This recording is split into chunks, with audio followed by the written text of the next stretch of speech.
fazer nessa caminhada cristã? O que é que nós devemos nos apegar? Que comportamento nós devemos ter? Então, nós vamos ver isso agora em Colossenses.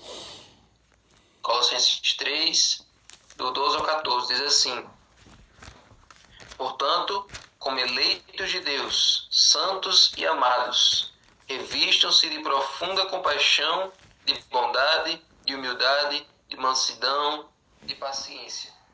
Suportem-se uns aos outros e perdoem-se mutuamente, caso alguém tenha motivo de queixa contra outra pessoa. Assim como o Senhor perdoou vocês, perdoem também uns aos outros. Acima de tudo, porém, esteja o amor, que é o vínculo da perfeição. Então, como eu disse a vocês ontem, várias vezes nas cartas, Paulo faz questão de fazer listas. Uma lista do que é que não pode, uma lista do que é que pode. Uma lista do que são coisas da carne, coisas terrenas, coisas deste mundo, coisas da antiga vida, e as coisas que são do céu, coisas que são positivas, coisas que são características de uma nova vida. Para que os colossenses e os filipenses não tivessem dúvidas, não ficassem perguntando o que é que isso pode, o que é que não pode. Então, a partir dessas coisas que ele liste, já dá para englobar todas as perguntas, todos os questionamentos que os colossenses pudessem ter do que é que deveria ser feito, do quais são os frutos de uma vida com Cristo. Então, você vê aí algumas expressões, por exemplo, portanto, como eleitos de Deus. Assim como o povo de Israel ele foi chamado por Deus para ser sua nação santa, povo de propriedade exclusiva de Deus, nós também fomos eleitos por Deus. Então, nós somos chamados por Ele. Acontece que tem muita gente que é chamado, mas poucos são os escolhidos. Porque tem pessoas que rejeitam o chamado, então não tem como eles serem escolhidos. Então, mas o chamado é aberto para todo mundo. A missão de Deus, os braços de Deus estão abertos para chamar todo mundo para Ele, para fazer parte do seu povo, para fazer parte dos que são seus. Mas muita gente rejeita o chamado de Deus, rejeita o convite que a graça faz. Então, por isso que o grupo daqueles que são escolhidos é relativamente menor do que o grupo daqueles que rejeitam, né? Então, assim como Israel, os cristãos são santos e amados por Deus. E esse privilégio traz a responsabilidade de proclamar as virtudes daquele que nos chamou das trevas para a sua maravilhosa luz. Então, isso aí é parafraseando aquele texto lá de Pedro, né? Que começa falando que nós somos povo de propriedade exclusiva de Deus, nação santa, e assim por diante. Depois diz, nós fomos chamados para cumprir essa missão de tirar as pessoas das trevas para a luz. Mas agora nós só podemos fazer isso, tirar as pessoas da escuridão que elas estão para a luz transformadora, se a nossa vida primeiro estiver transformada. É possível alguém pregar o evangelho e as pessoas se converterem, ele mesmo não estando totalmente transformado? É possível uma pessoa pregar, falar de maneira poderosa, pregar de maneira ousada, de maneira inspirada, fervorosa, as pessoas se admirarem com a pregação dela, fazer apelos tocantes, e a pessoa mesmo não está convertida? Será que é possível isso acontecer? Porque as pessoas que estão ouvindo não sabem o que vai na vida pessoal do pregador. Não sabem o que ele anda fazendo, não sabem como é que vai a espiritualidade dele por dentro. Então, a melhor maneira de você pregar é quando você primeiro já está transformado. Mas às vezes é possível você falar de maneira tão bonita que as pessoas ficam embevecidas pelo que você está dizendo. Pode até dar ouvido, mas você mesmo não é tocado pela própria mensagem que você está pregando. Mas a forma mais eficaz é quando você primeiro está transformado e quando aquilo que você fala reflete aquilo que você vive. É uma extensão daquilo que você está vivendo, daquilo que você é. Então, é por isso que nesses versos, primeiro a pessoa recebe a conversão da graça de Deus, a transformação da graça de Deus, para então falar disso para os outros.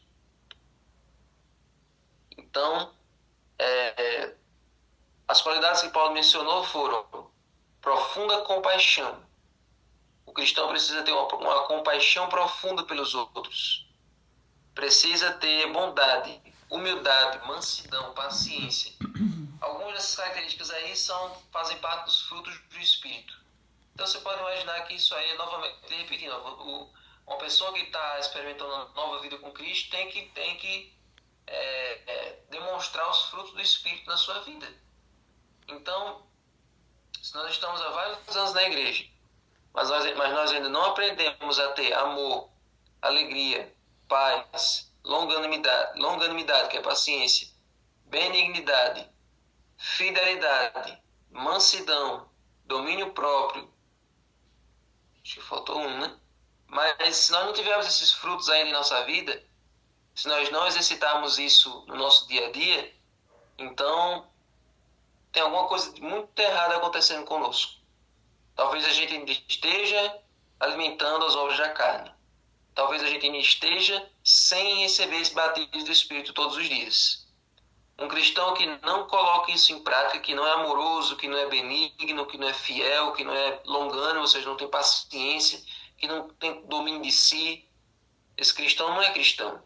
Esse cristão não recebeu o Espírito Santo no templo do seu coração.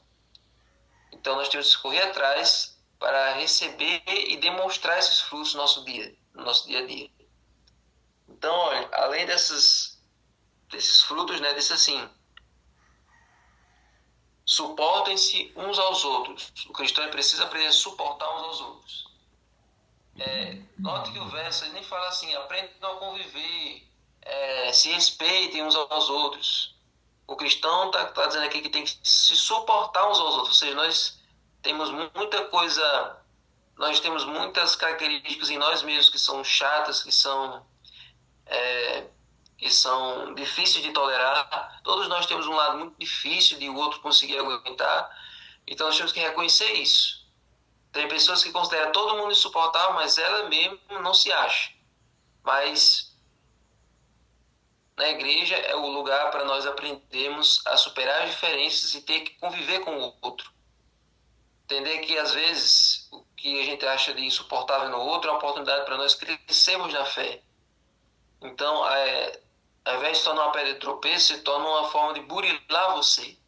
Ao você aprender a conviver com aquela pessoa, sem perder a razão, sem perder a calma, sem perder o seu jogo de cintura. Quando você aprende a tratar ela como Jesus trataria, você vai progredindo na sua fé.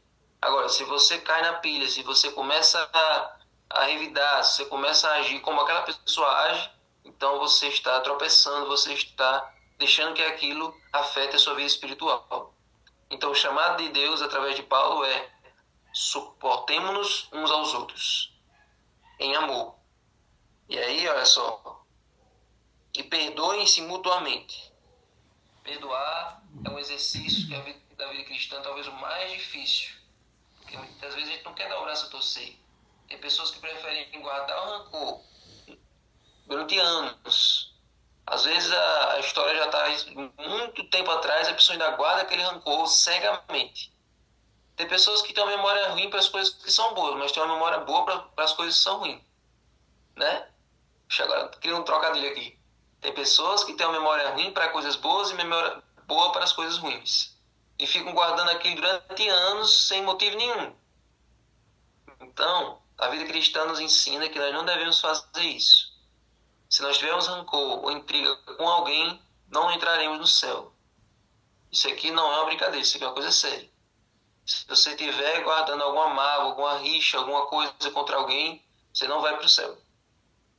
O céu é o lugar das pessoas que perdoam, assim como Jesus perdoa. Então, só vai entrar no céu as pessoas que refletem o caráter de Cristo. Quem guarda ressentimento não tem como Jesus perdoar. É que tá, né, Fred? Ninguém sabe.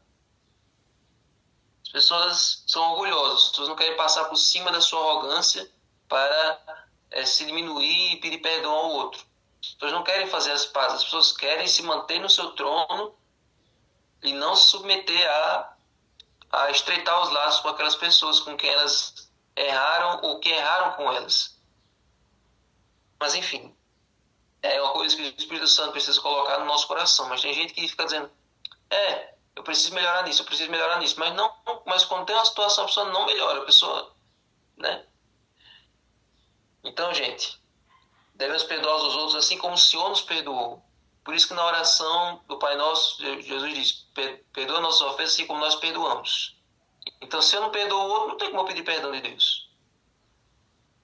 O amor é o vínculo da perfeição, pois é o amor de Deus por nós que nos une a Ele e nos capacita a amar verdadeiramente as pessoas ao nosso redor. Então, é a certeza do amor de Deus por nós que faz com que a gente ame ao próximo também, certo? Então, olha só, essas qualidades da vida cristã, qual é a utilidade dessas qualidades aí? Primeira coisa, demonstrar amor, misericórdia, bondade, perdão, traz bênçãos tanto para nós quanto para os outros. Ou seja, ser uma pessoa amorosa, ser uma pessoa paciente, ter todas essas características aí, não faz bem apenas para o próximo, faz bem para nós também. Guardar rancor, guardar ódio, guardar ressentimento, vai deteriorando a nossa saúde, tanto física quanto emocional. Todos sabem que as pessoas que guardam, aquelas pessoas bem raivosas, pessoas que vivem de mal com todo mundo, elas vivem doentes, elas vivem estressadas. Então isso desregula toda a saúde corporal. Enquanto as pessoas que perdoam, enquanto as pessoas são alegres, elas vão ficando com a aparência mais jovem. É por isso que lá em Provérbios diz, o coração alegre aformoseia o rosto. Então, ter essas qualidades, esses frutos do Espírito faz bem tanto para os outros como para nós também. É gratificante amar e ajudar as pessoas. E, em segundo lugar, essas atitudes, esses frutos do Espírito glorificam a Deus e podem inspirar outras pessoas a seguir Jesus através do nosso exemplo. Então vamos finalizar aqui com esse texto de Ellen White, que diz assim: nenhuma influência que possa rodear a alma tem mais poder do que uma vida abnegada. O mais forte argumento em favor do Evangelho é um cristão que sabe amar e é amável. Olha aí. Então, se pudesse resumir a lição de hoje nessa frase, já estava bem completa. O maior argumento em favor do Evangelho é um cristão que sabe amar. Talvez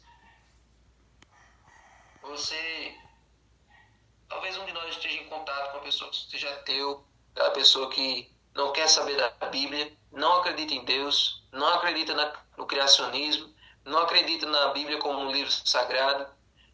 Aquela pessoa que é duro mesmo de coração, que não quer saber de Deus. E acha que todos os cristãos, todos os evangélicos são iguais, acha que todos eles são daquele jeito, né, prepotentes, e ficam dizendo que você vai para o inferno por causa daquilo, aquele outro, que são cristãos soberbos, cristãos que não se importam com a vida dos outros.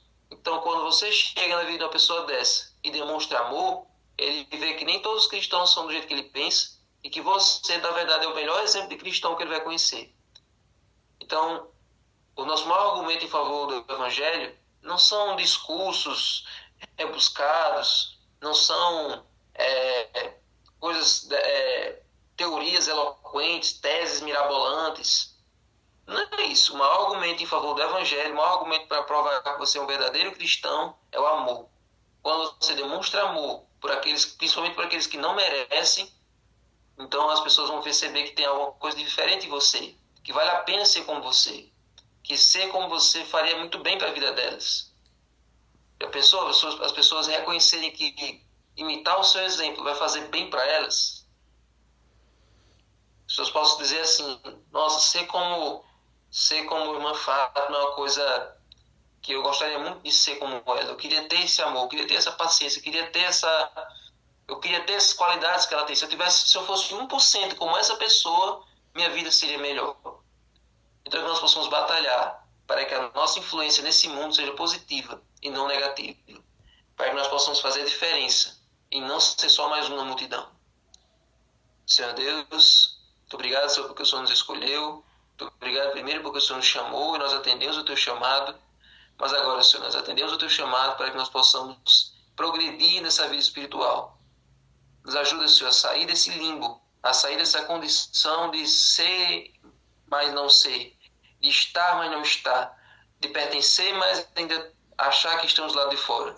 Nos ajuda, Senhor, a pôr em prática esses frutos do Espírito, para que a nossa diferença no mundo possa ser percebida, para que as pessoas vejam que existe algo de melhor e de diferente em nós.